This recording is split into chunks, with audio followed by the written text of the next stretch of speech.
আসসালামু আলাইকুম, সবাই ভালো আছেন? খুলনা জুয়া গেটে হচ্ছে দুইটা মালবাহী বগি রেল লাইন থেকে বাইরে পড়ে গেছে। হ্যাঁ, আপনারা সবাই দেখেন কিভাবে পড়ে গেছে আর কিভাবে উঠায়। আপনার সাথে থাকেন, অবশ্যই দেখতে পারবেন। রেল লাইন থেকে বাইরে পড়ে গেছে, রেল লাইন থেকে সাইডে চলে গেছে।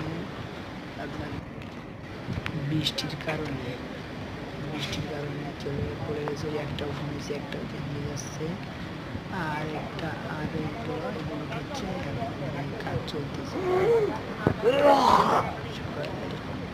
সবাই চলে এসেছে ট্রেনটা উঠানোর জন্য। বৃষ্টির ভিতরে সবাই চলে এসে বৃষ্টির ভিতরে সবাই চলে এসেছে। সবাই আপনার ভিডিও দেখেন, দেখতে দেখতে দেখতে দেখতে বুঝতে পারবেন যে কীভাবে কী হয়েছে।